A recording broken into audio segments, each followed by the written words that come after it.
What's going on, everybody? Welcome back to Unhinged Talk. As usual, I'm your host, Patrick Hennessy, joined tonight by Brandon Kramer. Hashtag shut up, Brandon. How are we doing tonight? We're actually doing great. Waiting for this snowstorm to start hitting New York soon. Get our first snow of the year. You know who else is doing great? Who? Clint Frazier. That's the man I want to talk about tonight. Let me start off by saying Clint Frazier had the absolute season of his career in 2020. I don't think anybody could argue that this was the season he needed. And I think the point I really want to make tonight is almost that he deserves more respect on his name.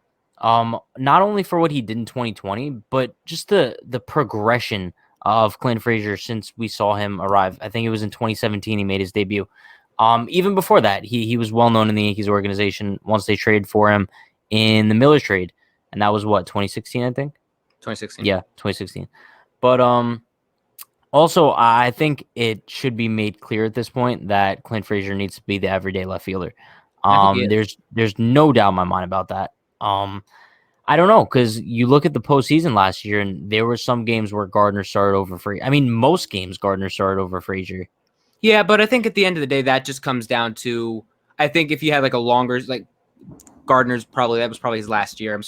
I do truly believe that they're going to. He's going to be back. He's going to be back. I think if he's back, it's going to be like 2018 was going, or 2019 was going to be, without the injuries. So Gardner agreed to come back to play on, honestly, to be a bench guy. I think he's going to agree to that this year. You can give him a send-off and anything. But, I mean, the only way – I want Clint Frazier to play. The only way you don't play him in left is if Hicks is out for an extended period of time. Then you put Frazier in center and you sign Michael Brantley. But that's besides the point. But to your point of Frazier, I don't think any of us – like, we knew he was going to get – the defense was going to get better. A lot of people forget that he had a pretty bad concussion that I think all season he was still suffering from the effects of it. Yeah.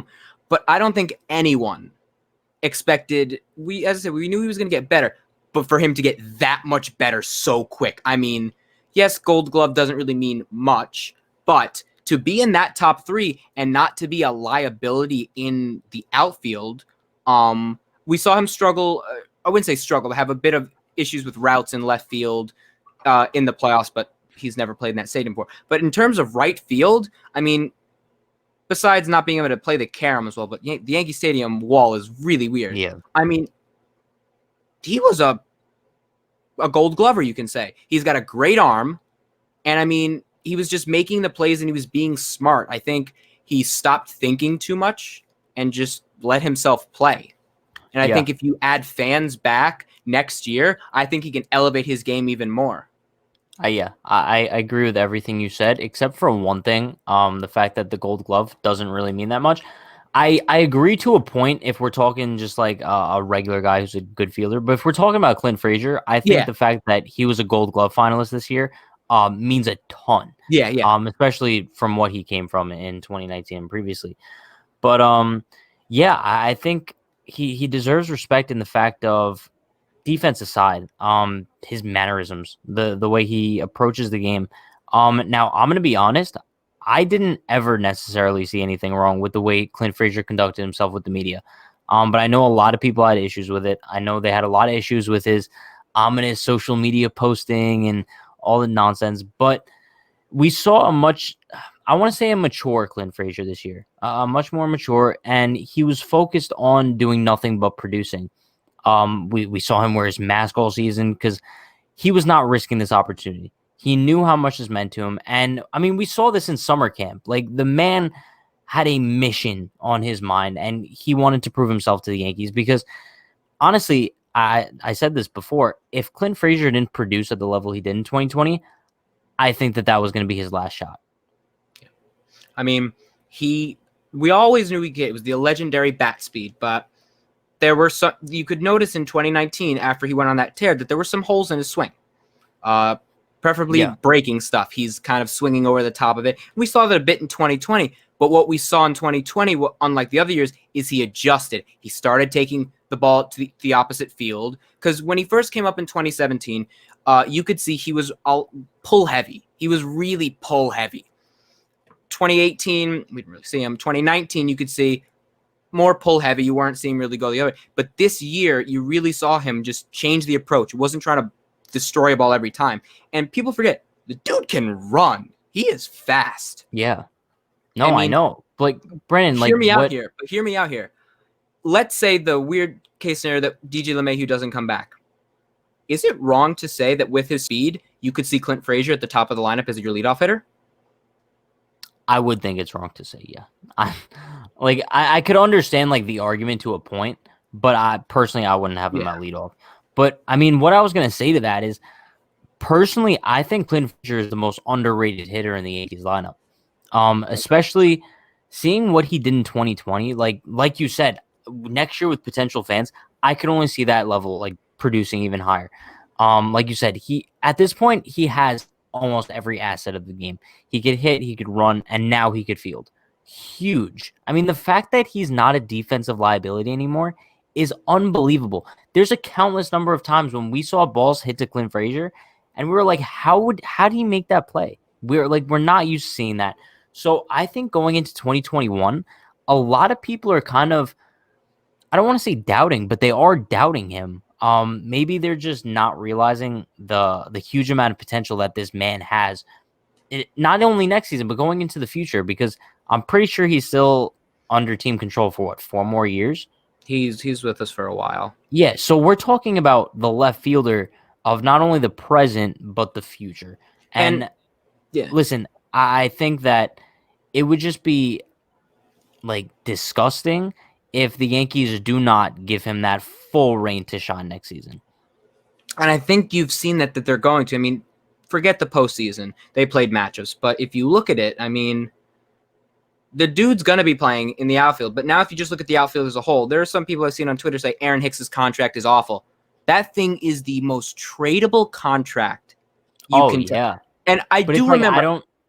They love. I'm not saying Hicks, trade. and I don't think I'm they not would saying get a trading huge package. But with Hicks, I remember I mentioned this. I did say last year or in 2020, I said he was playing. I said he did not trust his arm. You could tell that his swing was weird. He'll be fine. Like that elbow takes a little bit to adjust, especially his type of swing. Didi's was kind of like took Didi a while. You hope that with the hyperextension that I assume he went to Dr. James Andrews because that's who everyone goes to. Bro, anytime I hear that name, I know it's not good news. Yeah. That, and you hear his name in football, it's for the ACL. But anyway, let's say Hicks, with Hicks, like the Yankees outfield. I mean, let's put Judge to the side because Judge is a top 3 player when healthy. I hate that we have to say that, but yeah. Yeah. I mean, you have Aaron Hicks who, when healthy, can produce. This is because he's a top 5 center fielder just because of how weak. I mean, I'm not saying it's Mike Trout and then a massive gap. But yeah. I mean, Hicks gives you what you need, and you just makes you think that when he's more healthy with that arm and he trusts that arm, which will take some time. With him, it's his right arm, so it's he swings his left-handed swing is he releases the bat, right? Yeah. So that's that right arm there. Yeah. Honestly, this is really like a out there thing. Are you saying move Clint to center? No, I'm just saying if Hicks can't play, let's say there's something wrong with Hicks' elbow, like really, really wrong, like he needs another surgery, then that's a prime opportunity to see if Clint can play center, and then you get another outfielder like Michael Brantley. I'm just saying I really like Michael Brantley. Yeah, I would love to see him. I love Michael Brantley too. I mean, the only thing is like the Yankees are just in such a weird position at this point because they have so many positions that are like locked up, you could say. Even necessarily if like they're guys that they can replace, but they can't do anything with the ladder. Like Luke Voigt, for example, like great guy, great hitter. But we have so many hitters like him. That's what I'm saying, and I don't know what they could do with him. But going back to Clint Frazier, looking at him, I can't say I remember a time where a player earned a starting spot more than he did in 2020. I mean, you look at like I would say Gio Urshela would probably be the last example of that. Also DJ LeMahieu too, but I mean, he was going to kind of start from the beginning anyway. But Clint Frazier really he saw an opening and he ran with it. I think that's just the bottom line that we're going with here. And he just deserves more respect. Bro, put some respect on Clint's name. everyone in Yankees fandom everywhere. Like, I don't care if the man struggles for a week. I think that just, oh God, what? People don't realize that Clint Frazier I wouldn't call this a hot take. I think this is kind of well known. He has the tools to be an MVP candidate. I will say that. He has the I think tools. that's fair. That's fair. As a left fielder, I mean, the dude has 35, even 40 plus home run power. I think you can see him agree. in a full season. Mid-30s is, I think, a perfect range. And I think he could hit like roughly around like 280, 290. I wouldn't say I could see him hitting 300 because just like everybody, he can get a little trigger happy. But I mean, a lot of people, when you look at someone, let's say like a big hitter, you're like, oh, for a big hitter, you bust it, you throw the ball inside. You can't do that with Frazier. And I think the case with that is he turned around. Who was it? Was it against Snell or Glasnow? It was Glasnow. It was Glasnow, yeah. A fastball at the top of the zone. Or was it? I think it might have been Snell. I think it was Snell. Either way, that's even more impressive because Yeah. Clint Frazier had struggled against lefties actually this year. For him to turn around that, I mean, and I think that's what I'm saying, and that's after not playing the first 2 games of the postseason too.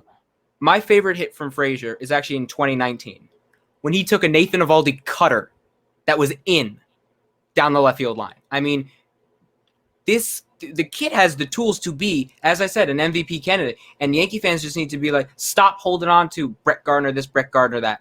Or let the kid play. I mean, he's just fun to watch. I mean, the dude lays it out on every play. He needs give him the respect and just let him play whenever the season starts. Because I mean, I think like the bottom line that we're gonna come to out of this conversation is I know we went on like a lot of tangents about Brett Gardner and Clint Frazier's offense, defense. The bottom line of this whole thing is that Clint Frazier is, I would easily say, the most underrated hitter in the Yankees lineup because you look at the Yankees lineup, the main guys you look at: Judge, Stanton, Voit, Torres, even Urshela at this point. But Clint Frazier is my sleeper pick to be the best hitter in that lineup next season. I could easily see him hitting 30-plus home runs, easily see him in over 280. And with his Gold Glove potential defense now, keep an eye out on Clint Frazier in 2021. And, I think that's going to wrap things up for us tonight, unless you have anything else to add. I just want to propose this thing to you. You want to propose to me? Off topic, but no. So with the stuff with DJ LeMahieu, I've actually been looking at the options. Let's say they don't re-sign him. Move Clint to second base.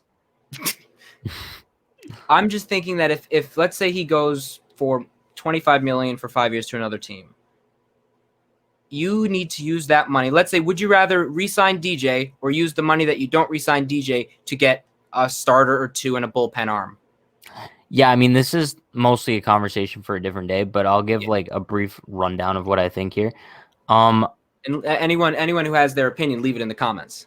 In a perfect world, I think that I truly believe the Yankees have the money to do both. Like, I don't think it should be an if-or scenario, but if it comes down to it, I'd prefer DJ LeMahieu over improving the other aspects. Only because I think the gap between DJ LeMahieu and whoever you replace him with would just be unbelievable. And the gap between whoever they would sign for the bullpen, because I'm assuming they're not going to sign a guy like Liam Hendricks or Brad Hand. They would probably go more like a Archie Bradley route.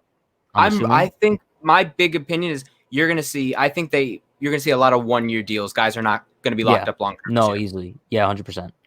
But yeah, we should definitely talk about that another day, go deeper into that. But we will see you guys next time. Be sure to watch our live streams Monday, Wednesday, Friday, and Thursday's trivia. Go for it. Like, comment, subscribe for more content. Bro, we're making content all off season. We're having fun with it. Just like, comment, please. It'll make my day. It'll make Clint Frazier happy. Check out Unhinged on Twitch. Twitch.tv/Unhinged New York. Go follow that, please. I'll love you forever. Honestly, every follow equals 1 hug for Clint Frazier. I think that's fair. All right, we will see you guys next time, and have a good night.